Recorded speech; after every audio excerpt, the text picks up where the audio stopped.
Is it running? Yeah, looks good. Hello, good day. My name is Martin Schweiger and I'm a patent attorney in Singapore. And I'm also a powerlifter. And yeah, I take you with me on my daily walk. Is this microphone working? Yeah, looks good. There's a green lamp in the microphone.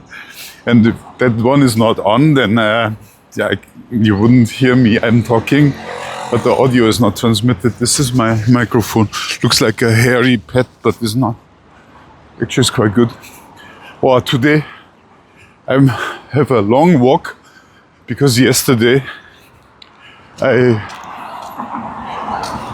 couldn't really do my walk, so I replaced my 1 hour walk every day by VO2 measurement, VO2 max measurement in the gym. Yeah.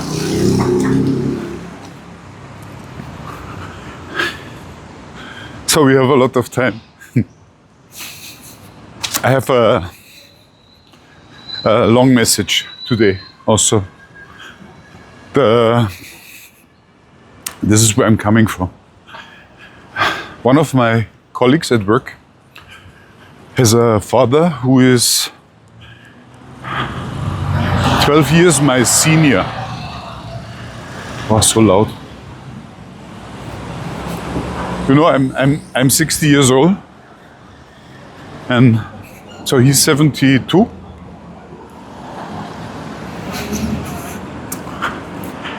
And I never met this gentleman in my life, but I only hear what his son is telling me. And yeah, so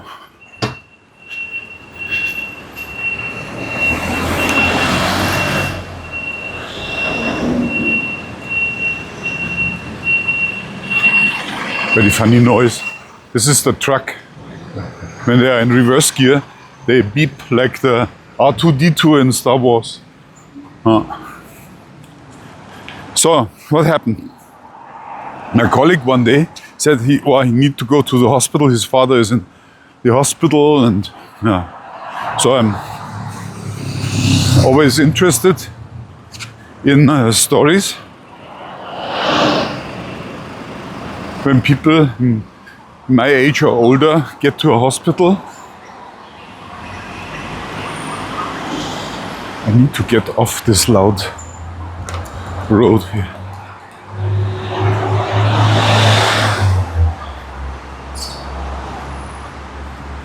I'm always interested because that would also help me to prevent myself from being in a hospital. I mean, sometimes you can't help because you have an accident or something, but I would say most illnesses can be avoided by a lifestyle that is appropriate. And you can still enjoy life.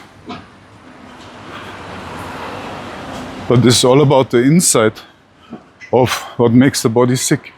And the doctors and the pharmaceutical medicine tries to make us believe that falling ill is normal, and when something is broken, you just go and see a doctor, and then he would give you some pills, and then that's it.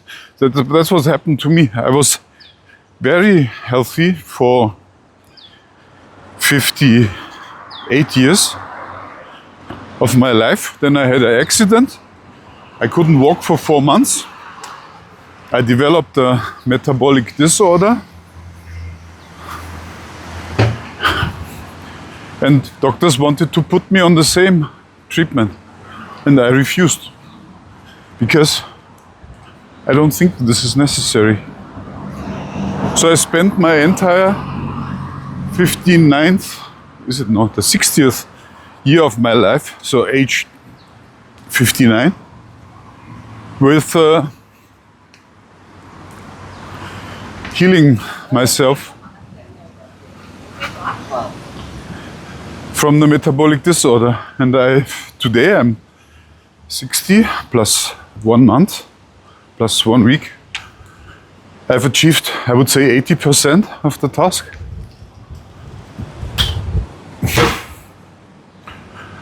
And that's why I believe that my example can also help others to achieve the same thing. And that's why I'm recording this, because I want to share. And so, my friend, my colleague told me, yeah, his father couldn't get up from the chair, was so weak that it didn't work. And so I asked a bit, so tell me more. Yeah, okay, it came out. At one point in time, he was diabetic, or is diabetic still. Then I asked, is he fat? No, he's not fat. No, definitely not fat. He's not fat. Now, a bit more frail than before, but definitely not fat. And so what else? How did he develop his diabetes? Oh, by drinking Red Bull.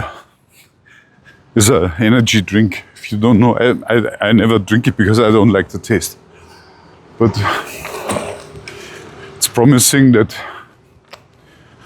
it makes you work harder.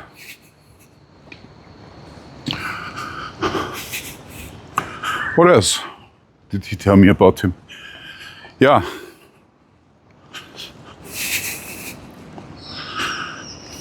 Is not very mobile, means not very, doesn't move a lot, I believe. That was it. So I asked, okay, so when they brought him to the hospital, so how was his, I mean, I'm always asking, I'm using the same method for diagnosing health as I used to learn when from a professional motorbike mechanic training. So my first question is, so too weak to move. You need, for an engine to run, you need 2 things, right? Number 1, you need the fuel and you need oxygen. And both need to be transported into the cylinder, and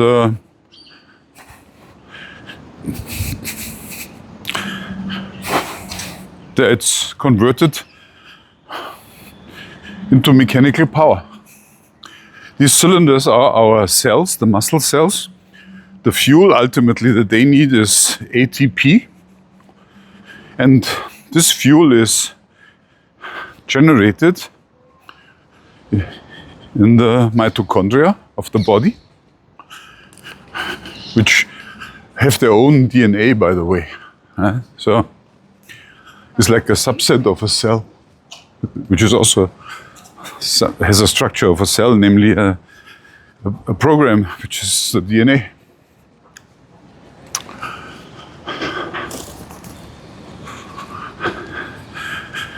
So my first question was, because I mean, if today nobody dies from undernourishment anymore. So my first question is then, so what's his oxygen level? And my colleague told me, oh, the doctors tell me pretty low. Yeah, okay. What measurement is this pretty low? I said, yeah, but now they put him on oxygen for 2 days, and now the blood oxygen is good. My first thought was, wow, if I had a father with low blood oxygen, I would put him a measurement device on him for measuring the blood oxygen. Like my Oura ring has that, even is built in. So the Oura ring is $250, and that would tell you most of the data that you need. But you never know. I mean, yeah, people are not really willing to invest into their health. So in Singapore there is this SG Health 365 initiative, and they give away those smartwatches for free. They measure blood oxygen and also your daily movement, and that's pretty telling. Yeah. The data is also uploaded, so a doctor can verify it from remotely, I believe. But anyway, it's safe there, so you know how you develop. It also comes with a step counter. Yeah. Anyway, so the news was, oh, okay, they put oxygen, and the blood goes up, is more concentrated. So to me, that means that the lung tract is working. Of course, there's surely enough carbohydrates, because my friend is Malay race, and Malays love to eat rice and oil, because rice because it tastes good, and oil because it carries taste. Echo, echo, echo, echo. Yeah, see, there's a roof and it creates echo. Very funny. When I walk out, then there's no echo. So we found out the problem already, I would say. The oxygen level goes up if only you provide a more concentrated breathing air. Good. Means the breathing system is in order, in principle. Now, why is the oxygen level so low? Yeah, it was my assumption, right? I didn't even see the person. So my assumption was that he has given in to moving less, which means that his body optimized his heartbeat such that there's a balance between the energy used for just sitting there and being. Basic metabolic rate is linked to that. And at one point in time, the flow of the blood is so little that the whole body is impaired, and not even simple movements are possible anymore, like getting up from a chair and walk. And what confirmed that is that my friend's father was also not allowed to walk around in the hospital. And that is definitely not for therapy reasons. They just feared that he may collapse. So they didn't want the liability. So they bound him to his bed. So I count 1 and 1 together as a motorbike mechanic. And it means to me that there's a problem.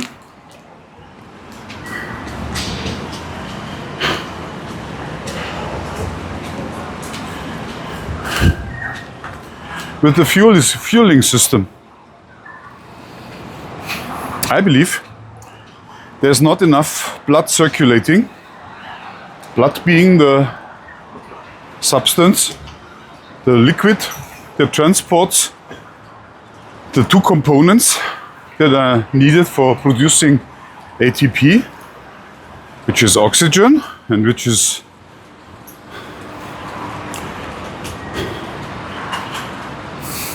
I would say carbohydrates in a simplified form, but of course that's not the only fuel.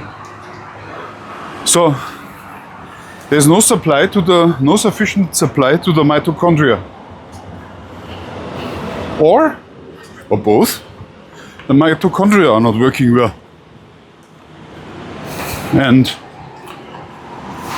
for me, my next step would be, because it's very difficult to test the mitochondria when the patient is not, I say patient, when the person is not able to stand up from a chair. It's almost impossible to measure mitochondria. You cannot do a VO2 max with a person that is not able to move. So my first question would be, because I had a CT calcium scan a few weeks ago, hey, why don't you ask the doctors, check the calcium blockage in the arteries? Because when the arteries are blocked, then the volume of the blood is reduced due to the smaller diameter of the blood vessels. That also, to a degree. And if that is the case, to me, that would hint me towards a metabolic disorder. That's also funny, because metabolic disorder, I believe, is not an illness for its own. Metabolic disorder is more like a general term, and I understood that doctors that are not trained in measurement and control technology, they have a difficulty in viewing the body as a system. So, I mean, when you want to get fancy, you say you want to see the body as in a holistic approach. I say, wow, idiot. I would say, see the body as a motorbike mechanic. And then you would find out, if you run an engine on the wrong fuel for a long time, then that engine and all the systems that go with that engine, like exhaust, like the air filter, then the spark plugs, then like the cylinder linings, the valves. I'm talking about the engine, and when I say engine, I mean combustion engine, of course, right? It goes without saying for my generation. So if you have this, and then if you have an idiot mechanic, sorry for the strong word, but that's the only one that comes to my mind, and then your car doesn't run anymore, and then the mechanic takes out the spark plugs, looks at the spark plugs and says, oh, your spark plugs have a crust, a dark black crust, we need to replace them. And then they put in the spark plugs, and yes, the engine improves, but 6 months later, the same engine is back with the same problem, and the spark plugs again have a crust. And then, the idiot mechanic will say, but at least I helped you to drive 6 months more, right? Well, not looking at the root cause of the problem, which is probably, or not always, but it could be using the wrong fuel. And that's probably what comes closest to the holistic approach. So, what I would diagnose then is, I would look for signs that come with a metabolic disorder. And one of the most prominent signs is that the arteries have plaque. Yeah?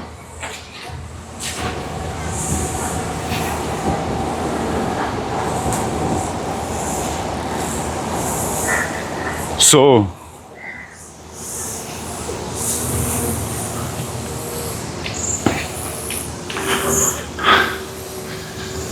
I said nothing.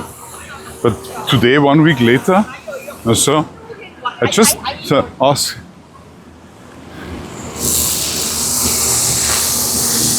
So, did you do a CT calcium scan with your father?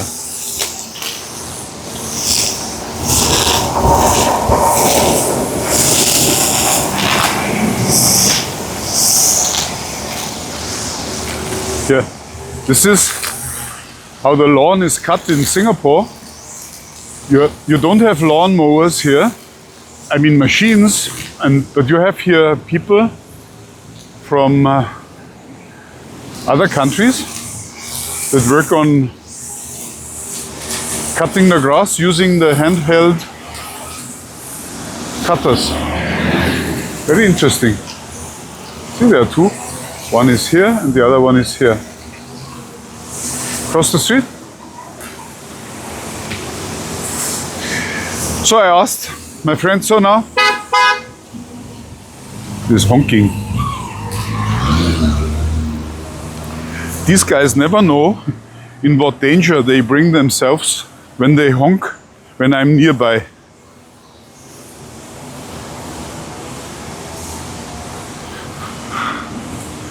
But I'm very well behaved, so. But there's this tiny voice that tries to wake up anger, but I don't. So, and I could also have looked for other elements that come with metabolic disorder. And I would say that when I go back to my teacher, there are a few people on YouTube and internet that have the same mindset like a motorbike mechanic when it comes to diagnosing engine problems. And one of them is Dr. Robert Lustig, and he is a teacher at medical school, and he sees metabolic disorder in a larger picture, and he sees the major role that insulin plays in that. And insulin is much more than just a hormone for driving glucose from the blood into your cells. Insulin does a lot of nonsense, also unwanted ones. So, metabolic disorder comes with at least 20 very visible signs. And these visible signs are all, or most of them, qualified as a disease. And what happens often when I say, so what you have is, I have a metabolic disorder. I say, what is this? And then is it diabetes? And then I say, yeah, in my case, that was part of it. And then they say, you have diabetes. I said, no, I don't have diabetes. I have a metabolic disorder, and diabetes is one of the signs of a metabolic disorder. And when you try to cure diabetes, actually what you should try to cure is the root cause, which is the metabolic disorder, which is also called insulin resistance sometimes, because the body needs to produce more insulin than normal, so that the organs do what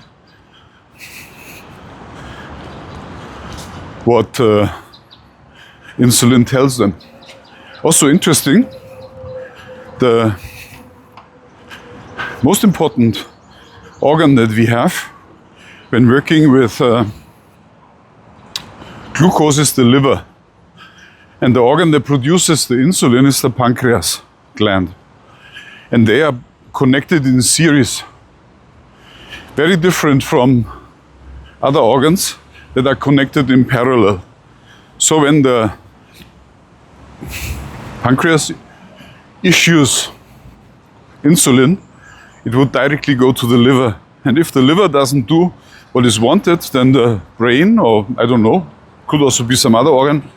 I'm not a doctor, so I didn't go into that, but as a motorbike mechanic, there's some mechanism that tells the pancreas, if the liver is not doing what is required, produce more insulin, so make the liver do what is required. And that insulin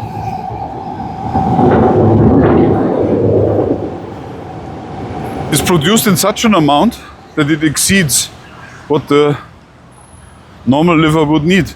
So it spills over to other organs over the blood and the skin, for example, and causes growth there, for example, and also other stuff.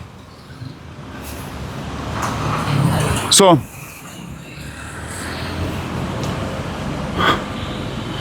this is what I would look for when diagnosing a metabolic disorder. So the first thing is there any diabetes? That's a very clear sign. Number two, is there obesity? Is this guy fat? What's his waist circumference? Is it more than 40 inches? Why it's so loud here? Okay, I walk over to that side.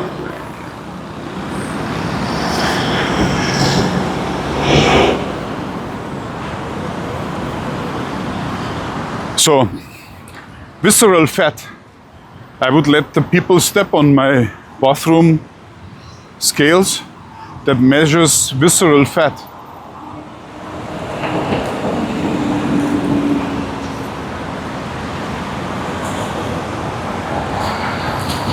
That's a sign of metabolic disorder.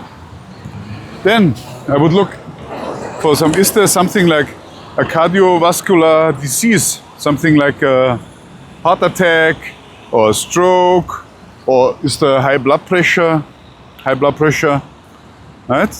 And that can happen because the too much insulin would cause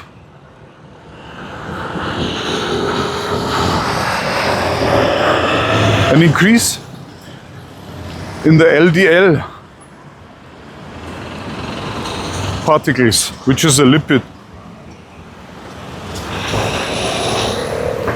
And also inflammation.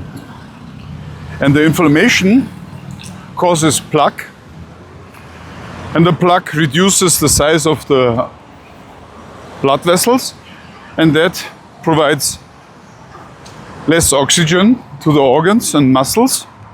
And then for some, those organs, muscles and body parts even die because of not enough blood. Like you see, the diabetes ill people, they often get amputated legs and toes, feet. Like my own uncle had that. Both legs amputated, lower legs. Heavy metabolic disorder.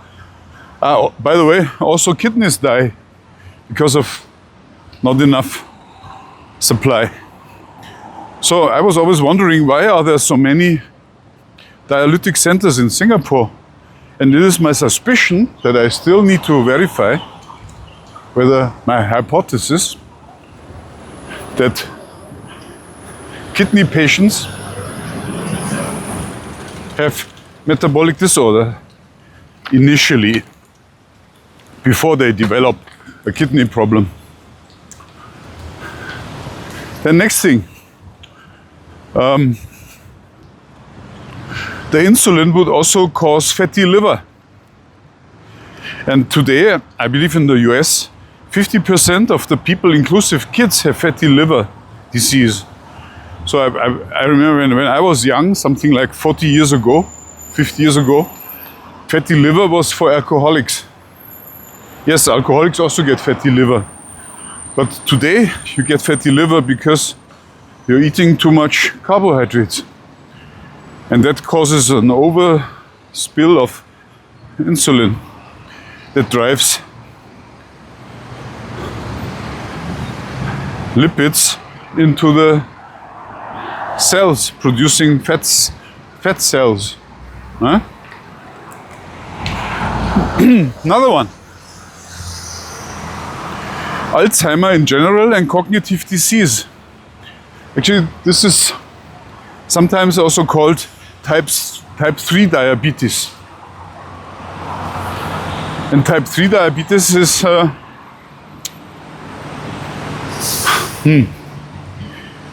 I really need to be careful because I'm on thin ice here. But this is what I learned. So, Alzheimer and cognitive disease are inflammations in the brain. And we are there before, right? The LDL and inflammation caused by too much insulin. And the funny thing is, doctors that treat not the root cause, which is the metabolic disorder, but the symptom, which is the blood sugar levels that are too high, what do they give you? Insulin. And that insulin causes inflammation. Wow, if you think about it, this is really crazy. This is like, oh, I would fire such a motorbike mechanic who works on my motorbike. Failure to understand how an engine works. But these doctors run around, and I believe most doctors are doing the same because they are trained that way.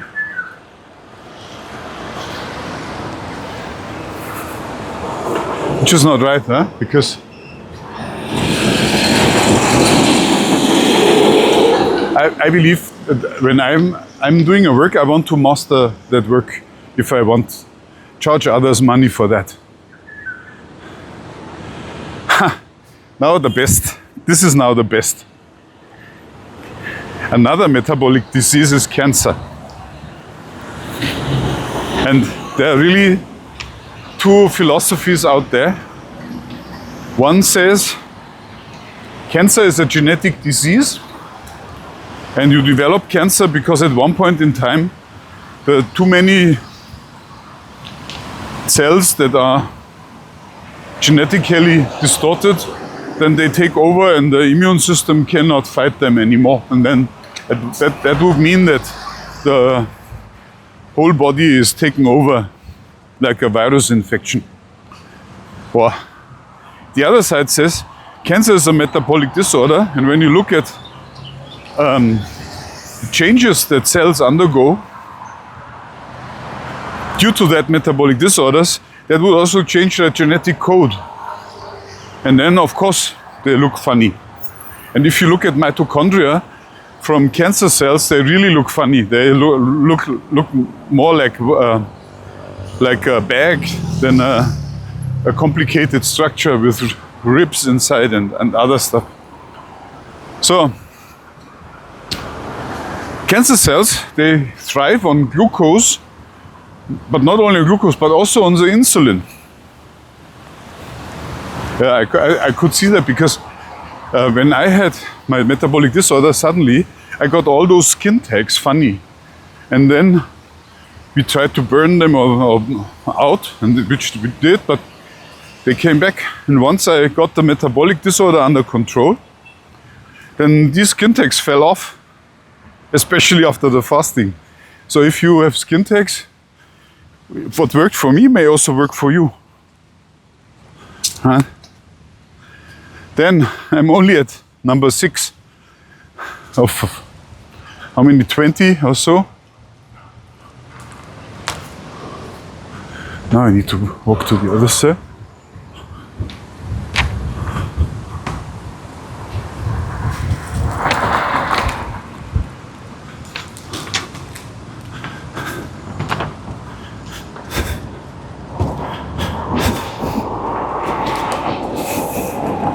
Number 7,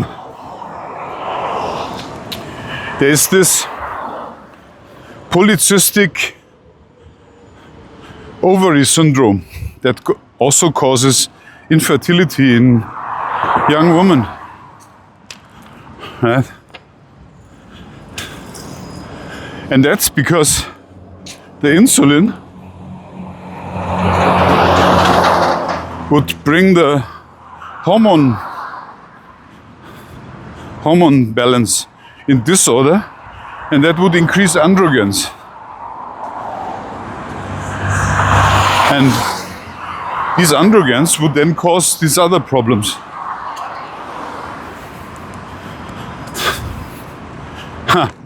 What applies to women also applies to men, but in a different way.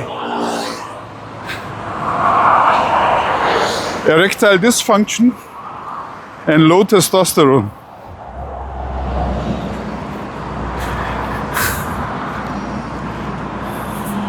I'm the proof. I had low testosterone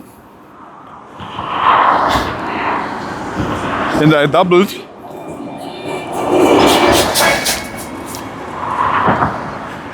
my low testosterone levels from 7 to over 17 into a normal range by addressing my metabolic disorder in a motorbike mechanic way. Measure, change, and if it works, keep doing it.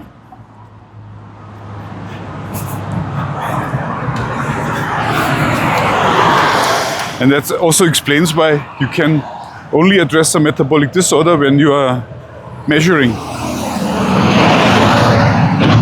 And you must be interested in your own body and be ready to observe. So I am, right? But if it works for me, it may also work for you. But the prerequisite for all this is that you measure. And you learn about how things are linked. And in a metabolic disorder, all the organs are linked. Because it is about metabolism and cells based on metabolism. So, by the way, I learned this from my TCM doctor, who also follows the motorbike mechanic way of treating patients. So I'm not a TCM doctor, but I'm trained by a TCM doctor.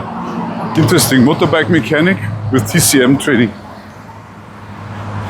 And now you see also erectile dysfunction is not a disease. It's just one of many facets of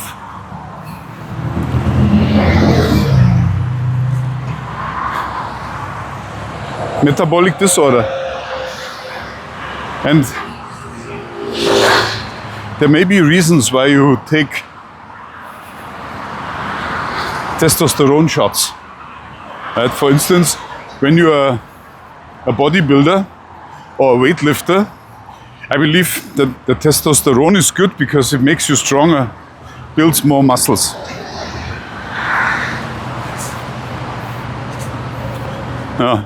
So I had exactly one testosterone shot in my life. And that was immediately after my metabolic disorder was diagnosed. And the doctor tried this not very wise approach. So now let's bring the measurement values up one by one. Your testosterone level is low.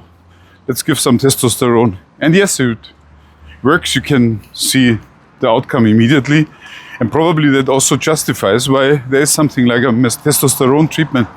But when I found out there are other ways to bring testosterone up, among others, right? And that you bring your whole metabolism up. All the measurement values improve if you do a few measures. Then I decided, okay, now I do for 1 year this and then I measure again. And as I said, my testosterone levels doubled, more than doubled. And I'm very confident that they will go up even more and stay there until I'm very old. I'm very sure.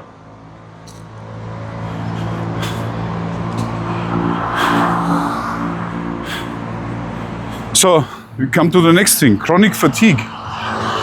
That's what I suspected with my friend's father. And that's because mitochondria can be directly impaired by poor blood flow, number one. If you turn off the fuel from the mitochondria, then you also kill them. And also inflammation would damage them. But not only that, also radiation, for example, poison. So mitochondria is really important. And my next recommendation for my friend's father is based on that insight that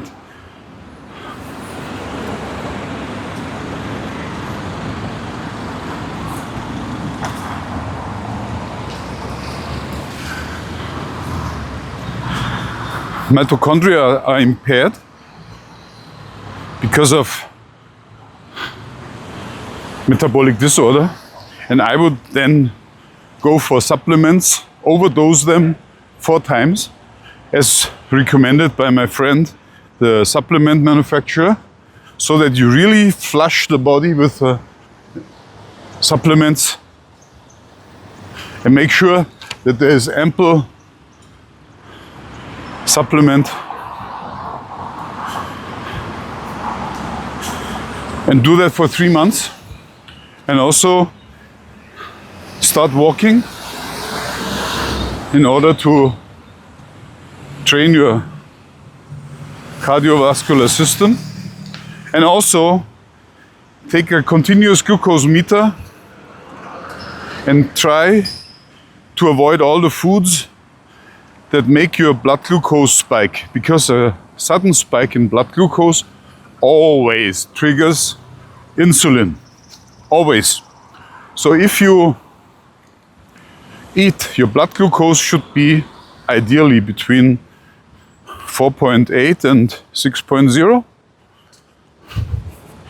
maybe 4.5 and 7.0, because ultimately you cannot eat without eating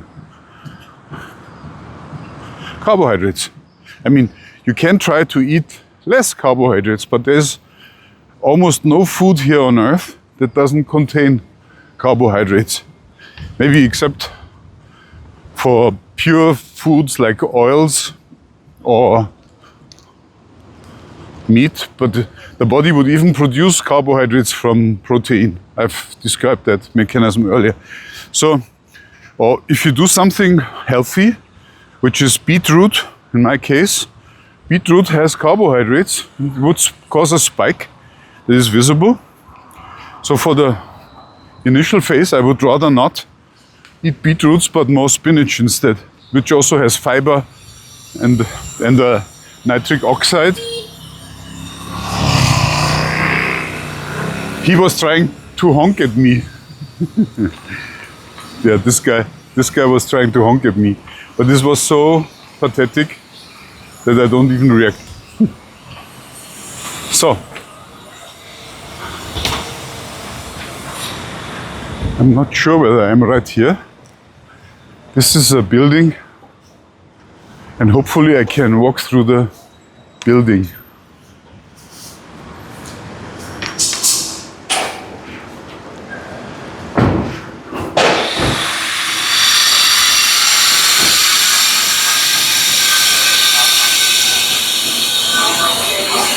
So, remember,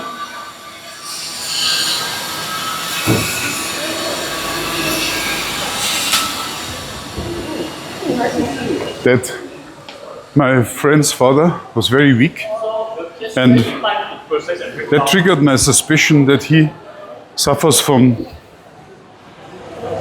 metabolic disorder.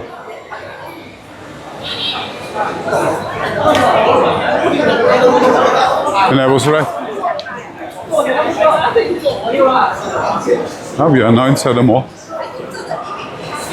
Then there are another sign of metabolic disorder, autoimmune diseases like rheuma, Hashimoto, lupus, many things. And there's another thing that is part of metabolic disorder, which is a gut problem, gut health. and also inflammation. So this autoimmune disease is a inflammation issue. Oh, I remember this place. I did a powerlifting competition here before COVID-19. There's a hall here, and we had the competition there.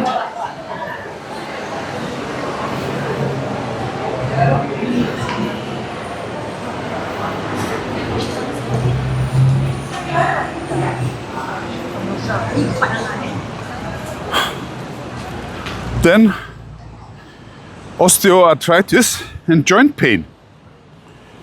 And yeah, I had that as well.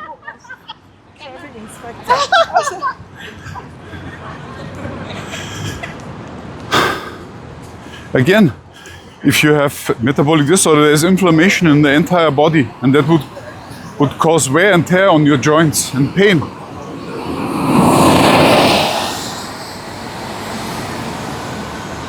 And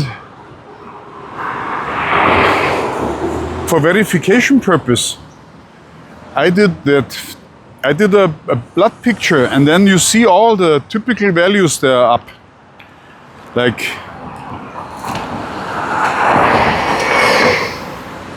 high blood sugar, right? They call it diabetes.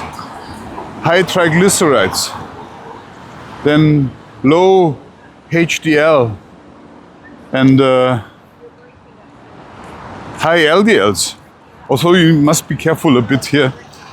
Then we have the high blood pressure and the visceral fat can all be measured. So, but that really goes then beyond what the TCM doctor does. But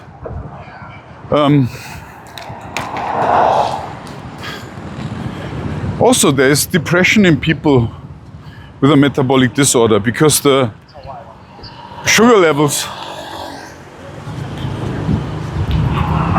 cause swings, and also if you have chronic inflammation, then there are some blockages in the brain. They're called neurotransmitters. That's what I read. And if they're inflamed, I mean, here you are. We have this linkage with Alzheimer's disease and other nerve problems. Then sleep apnea. Oh, I had that, and that was cured very fast.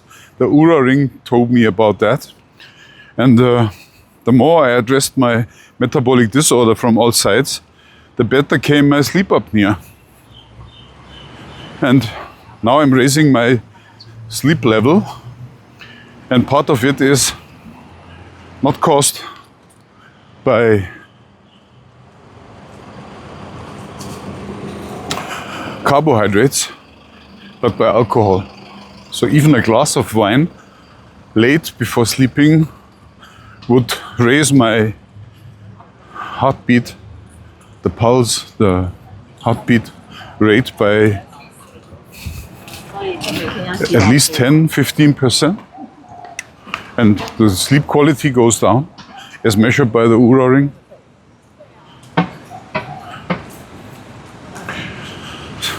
Next one. We had that high blood pressure, whatever that is. And yeah, so insulin stiffens arteries. That's known, a known effect. And also inflammation there.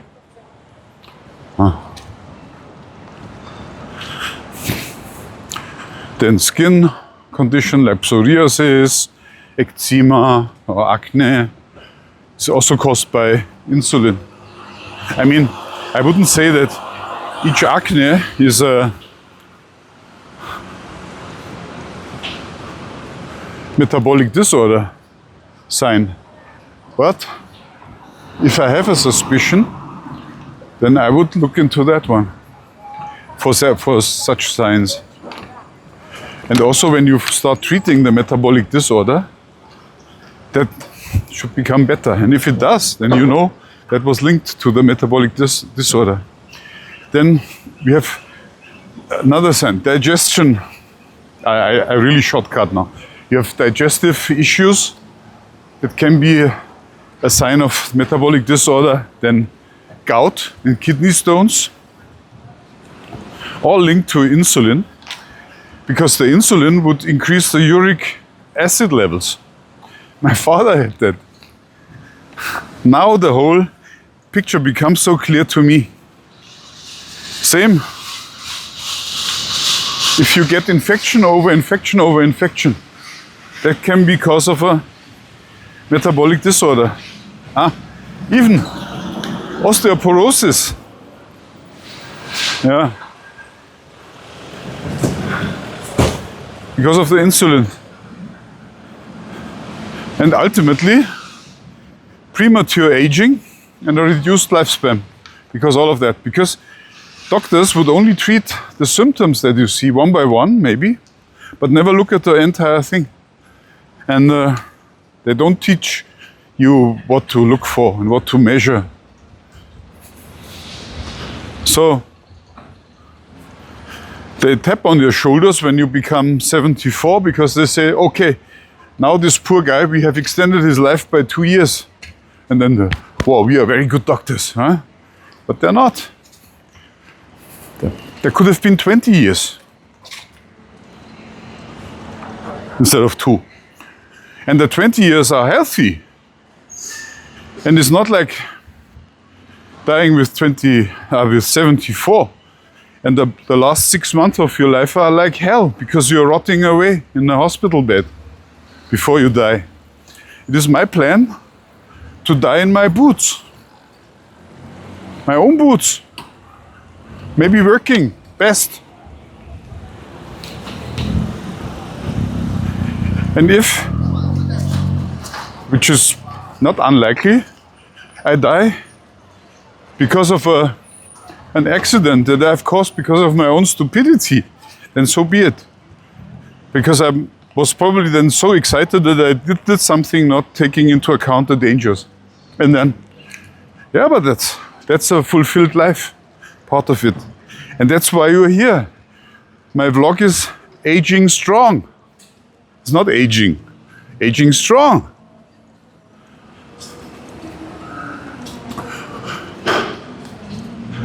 So, how to start? If you're still alive, I would say be happy because you have a chance to change something and it's fast. It can be done in 3 weeks' time only. And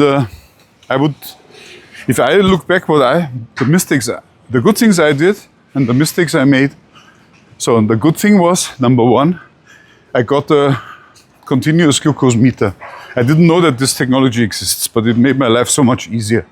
And then for the coming 3 weeks, I've adjusted my blood glucose such that it is always below 7. And that is when things changed. What I should have done at the same time, increase my vitamin D level, which was very low. And when you look into your vitamin D, you also need to look into your vitamin K2, because that helps for converting the vitamin D to where it's needed. And also magnesium. So these 3 go together. So you start with 3 supplements. Only these. At the same time, you get a step counter, hopefully one that comes with a heartbeat monitor. And then you start to walk and you increase the number of steps per day until you reach 7,000.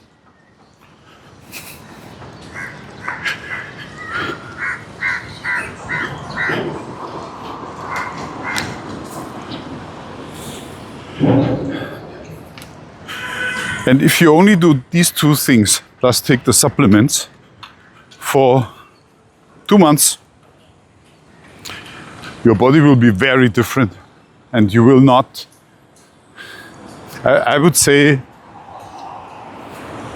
2 months, and you made at least 50% of the way. Well, I think so.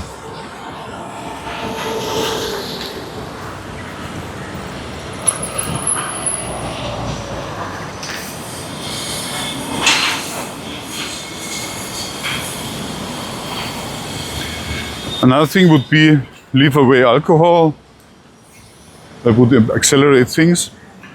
Sleep a lot. No, but I believe that's it. And I stop here because my whole vlog is about that. We could now talk about how to increase your mitochondrial health. But the problem is,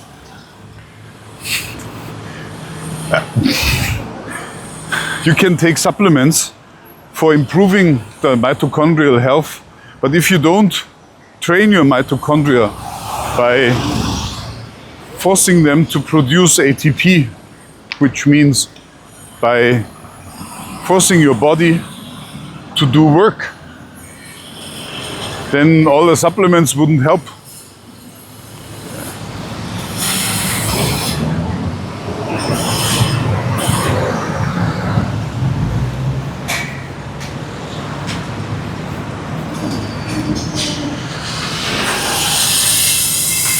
So I would say forget it.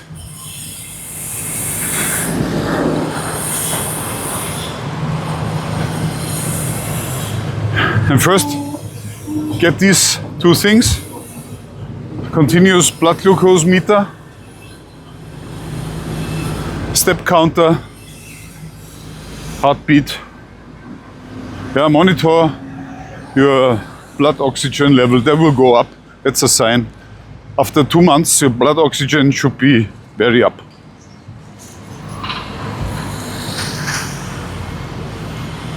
I believe that's it.